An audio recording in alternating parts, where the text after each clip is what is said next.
Excel Techno School, Guruvayanakere, Venur. Admission open now. ಇನ್ನು ಬೆಸ್ಕಾಂಗೆ ದ್ರೋಹ ಮಾಡಿ ಜೇಬು ತುಂಬಿಸಿಕೊಳ್ಳುವಂತಹ ಮತ್ತೋರ್ವ ಭ್ರಷ್ಟ ಇಂಜಿನಿಯರ್ನ ಮಾಹಿತಿ ನ್ಯೂಸ್ ಫಸ್ಟ್ಗೆ ಲಭ್ಯ ಆಗಿದೆ. ಕೆಇಆರ್ಸಿ ಮತ್ತು ಬೆಸ್ಕಾಂನ ಯಾವ ನಿಯಮಗಳು ಈ ಅಧಿಕಾರಿಗಳಿಗೆ ಲೆಕ್ಕಕ್ಕಿಲ್ಲ. ಇತ್ತೀಚೆಗಷ್ಟೇ 3 ಅಧಿಕಾರಿಗಳ ಕಳ್ಳಾಟವನ್ನ ನ್ಯೂಸ್ ಫಸ್ಟ್ ಬಯಲು ಮಾಡಿತ್ತು.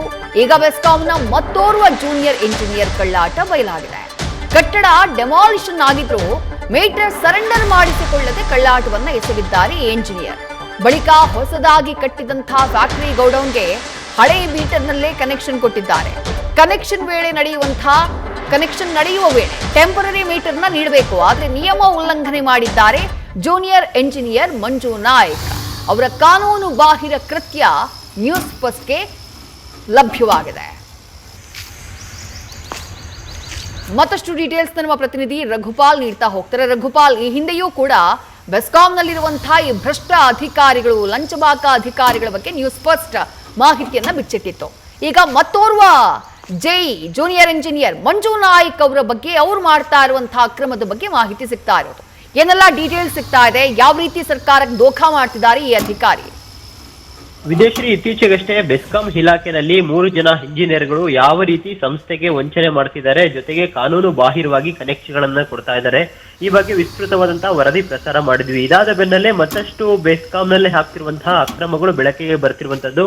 ಬೆಂಗಳೂರಿನ ತಣಿಸಂದ್ರ ವ್ಯಾಪ್ತಿಯಲ್ಲಿರುವಂತಹ ಒಂದು ಕಟ್ಟಡಕ್ಕೆ ಕಾನೂನು ಬಾಹಿರವಾಗಿ, ನಿಯಮ ಬಾಹಿರವಾಗಿ, ಅಂದ್ರೆ ಬೆಸ್ಕಾಂನ ಎಲ್ಲಾ ನಿಯಮಗಳನ್ನ ಉಲ್ಲಂಘನೆ ಮಾಡಿ ಇಲ್ಲಿ ಪವರ್ ಕನೆಕ್ಷನ್ ಅನ್ನ ಕೊಟ್ಟಿರುವಂತಹ ಆರೋಪ ಕೇಳಿ ಬಂದಿರುವಂತದ್ದು. ಅದನ್ನ ಹಗರಣ ಮಾಡಿರುವಂತದ್ದು ಅಲ್ಲಿ ಜೂನಿಯರ್ ಇಂಜಿನಿಯರ್ ಏನಿರ್ತಾರೆ ಬೆಸ್ಕಾಂ ಇಲಾಖೆನಲ್ಲಿ ಮಂಜು ನಾಯಕ್ ಇವರ ವಿರುದ್ಧ ಕೇಳಿ ಬರ್ತಿರುವಂತದ್ದು. ಯಾಕಂದ್ರೆ ತಣಿಸಂದ್ರ ವ್ಯಾಪ್ತಿನಲ್ಲಿ ಒಂದು ಶೀಟ್ ಮನೆ ಇರುತ್ತೆ.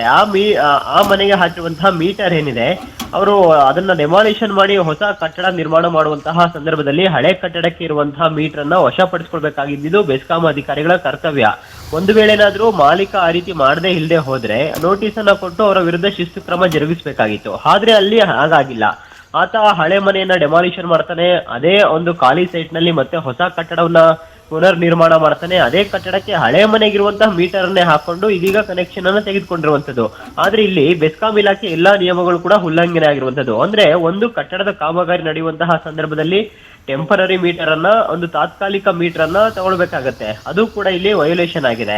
ಮತ್ತೊಂದು ರೀತಿಯಲ್ಲಿ ನೋಡಿದ್ರೆ ಹೊಸ ಮೀಟರ್ಗೆ ಮತ್ತೆ ಅವರು ಅಪ್ಲೈ ಮಾಡಿಬಿಟ್ಟು ಹೊಸ ಮೀಟರ್ ಅನ್ನ ಮಂಜೂರಾತಿನ ತೆಗೆದುಕೊಳ್ಬೇಕು. ಆದ್ರೆ ಇಲ್ಲಿ ಎಲ್ಲಾ ನಿಯಮಗಳನ್ನ ಗಾಳಿಗೆ ತೂರಿ ಜೂನಿಯರ್ ಇಂಜಿನಿಯರ್ ಆಗಿರುವಂತಹ ಮಂಜು ನಾಯಕ್ ಅವರು ಈ ರೀತಿ ಅವರಿಗೆ ಕಟ್ಟಡದ ಮಾಲೀಕರಿಗೆ ಒಂದು ಕಾನೂನು ಬಾಹಿರವಾಗಿ ಸಹಾಯ ಮಾಡಿದ್ದಾರೆ, ಒಂದು ಲಂಚದಾಸೆಗೆ ಅವರಿಗೆ ಸಹಾಯ ಮಾಡಿದ್ದಾರೆ ಅನ್ನೋ ಒಂದು ಗಂಭೀರ ಆರೋಪ ಮಂಜು ನಾಯ್ಕ್ ವಿರುದ್ಧ ಕೇಳಿ ಬರ್ತಾ ಇರುವಂತದ್ದು ವಿದೇಶಿ.